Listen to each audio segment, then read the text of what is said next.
Olá, meu irmão, minha irmã, a graça e a paz do Senhor. Pastor Ricardo Kern aqui mais uma vez para levar a você mais um vídeo do canal Na Ponta do Altar. Antes de passar o vídeo, eu quero pedir a você para que se inscreva no meu canal, compartilhe aí com os amigos, deixe os seus comentários que é muito importante e ative o sininho de notificações. E sem mais demandas, vamos para o nosso estudo de hoje.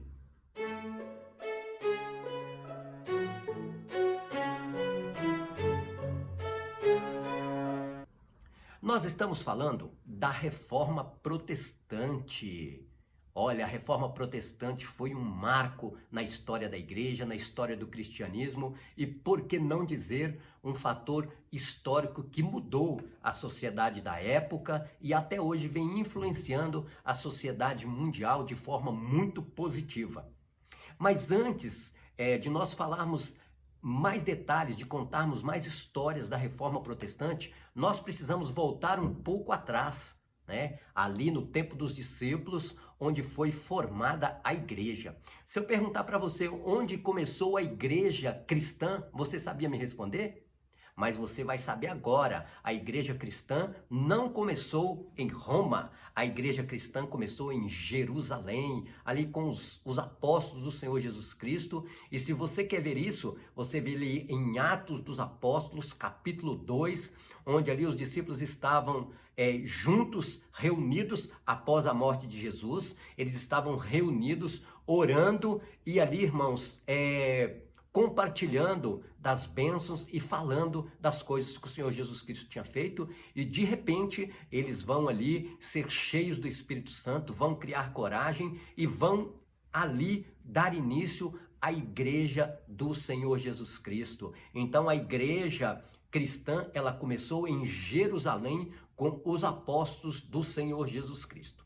No decorrer dos anos, a igreja, ela foi tomando corpo. O apóstolo Paulo começa com as suas viagens missionárias e ele vai alcançar ali a Europa, vai alcançar a Ásia, vai levar o evangelho como o Senhor Jesus Cristo tinha dado essa ordem para os apóstolos, ide por Jerusalém, Judéia, Samaria e até os confins da terra, né, para levar a palavra que eu tenho ordenado a vocês.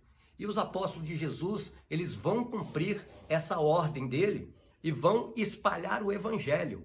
Então a igreja, ela vai ter início ali em Atos dos Apóstolos e vai ter sequência. E durante muitos anos, aliás, durante 300 anos, a igreja do Senhor Jesus Cristo, ela cresceu. Mas ela cresceu debaixo de perseguição e apreço do sangue de muitos cristãos que derramaram ali pela causa do evangelho. Para quem não sabe, a igreja, até um pouco tempo depois que Jesus Cristo morreu, a igreja, ela estava crescendo de forma gradativa, mesmo diante da perseguição dos judeus, ali que desencadeou uma perseguição aos cristãos, logo depois da morte de Jesus, ali encabeçando essa perseguição, o apóstolo Paulo, que naquele tempo não era Paulo, era Saulo, ele se torna um perseguidor da igreja, até que em Atos capítulo 9 vai fazer uma referência ali à conversão de Saulo para Paulo. O apóstolo Paulo agora ele se converte e ele vai ser um missionário do Senhor Jesus Cristo, pregando o evangelho por todas as nações gentílicas ali. Então Paulo, ele é o apóstolo dos gentios. Enquanto isso, os outros apóstolos ficaram ali em Jerusalém e nas cidades circunvizinhas pregando o evangelho. O que vai acontecer nesse tempo? Nesse tempo, ali mais ou menos no ano 64 depois de Cristo, vai assumir o poder o imperador Nero. Nero, ele assume o poder e a partir de Nero, a igreja de Cristo começa a ser perseguida. Até os tempos ali antes de Nero, a igreja ela era perseguida, era discriminada, os cristãos eram ali muitas vezes injuriados, mas eles não eram mortos e não eram perseguidos de forma ferrenha. Quando Nero assume o poder, assume o Império Romano, Nero ele vai iniciar uma perseguição muito grande contra os cristãos. E a partir daquele momento, até o ano 313, depois de Cristo, a igreja ela é perseguida, martirizada, a igreja ela cresce debaixo do sofrimento de muitos cristãos, muitos foram jogados nas arenas, muitos eram feitos tochas vivas, muitos eram jogados para os animais, eles eram enrolados em peles de animais e eram lançados para que os animais selvagens trucidassem, dilacerassem todos eles. Até o ano 313, a igreja é perseguida.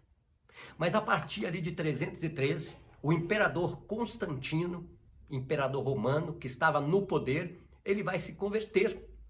Ele se converte ao cristianismo, né? Alguns dizem que ele se converteu entre aspas, porque era negócio para ele, era vantagem para ele se converter.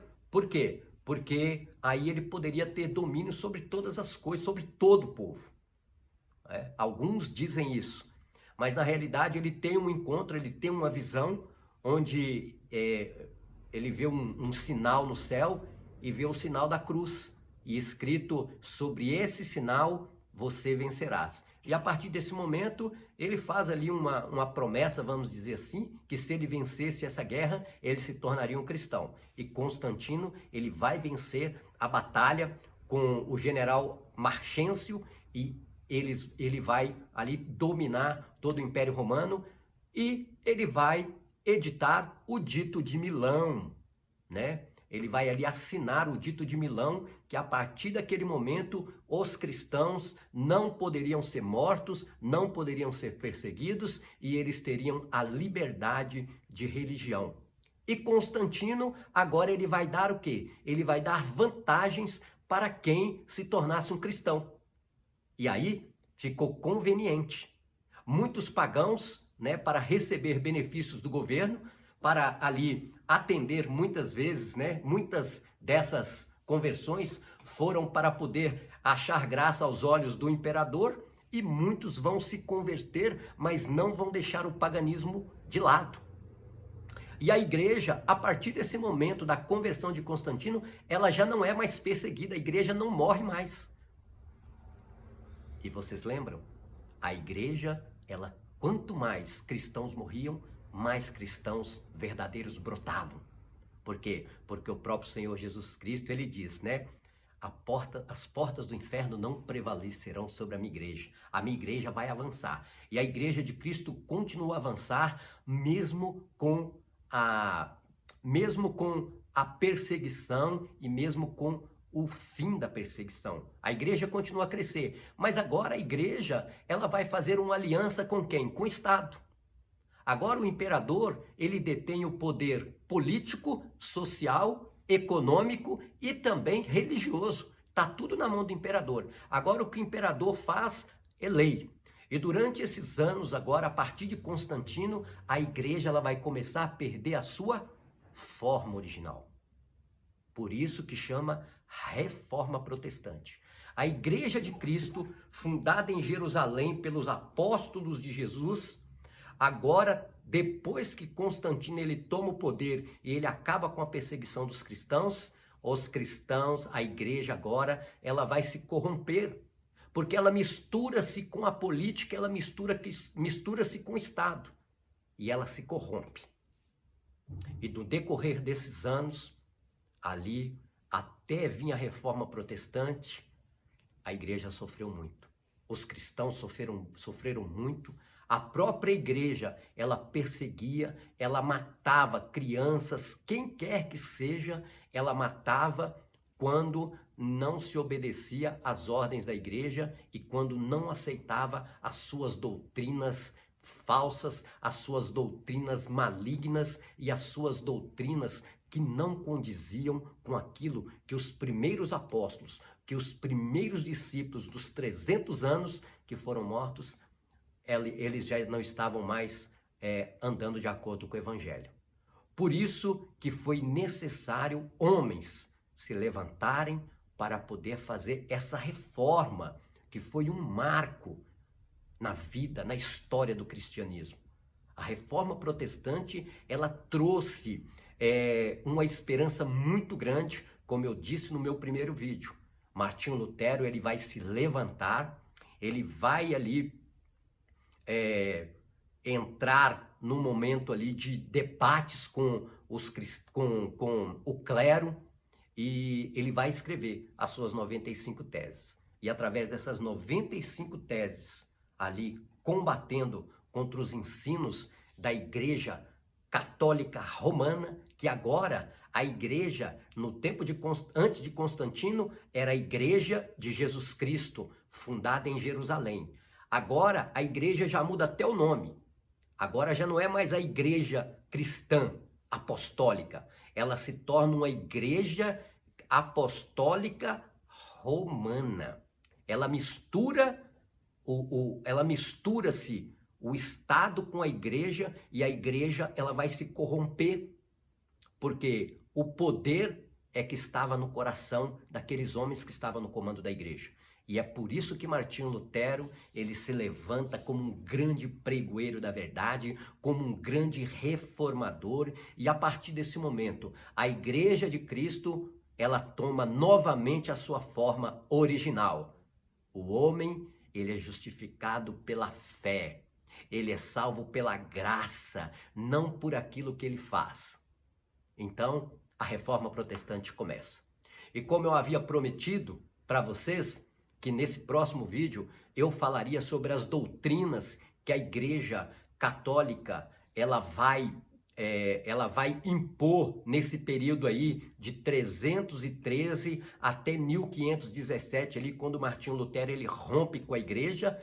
Nós vamos ver o que a igreja fazia, e eu quero mostrar isso para vocês, e eu quero dizer, não está na Bíblia. Está nos anais da história, estão nos livros de história que nós precisamos conhecer a nossa fé, nós precisamos conhecer em quem nós temos crido. Então, no próximo vídeo eu vou falar sobre isso.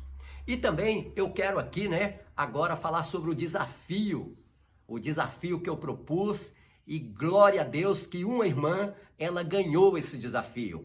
Eu coloquei para quem descobrisse qual é a sigla, o significado da sigla PM, baseado em Isaías capítulo 11 e Apocalipse capítulo 20, a nossa irmã Alice de São Paulo ganhou o prêmio, uma caneca personalizada do programa Na Ponta do Altar. Não deixe de participar dos nossos desafios. No próximo vídeo eu vou colocar mais um desafio, eu quero que você descubra, porque como eu disse, eu estou doidinho para dar brindes. E não é brinde qualquer não, hein? É uma caneca da Kern Produções, a patrocinadora deste programa, juntamente aí com a empresa Chame Luz. São as empresas que patrocinam o meu canal. Um grande abraço, um beijo no coração, você está na ponta do altar. Um grande abraço.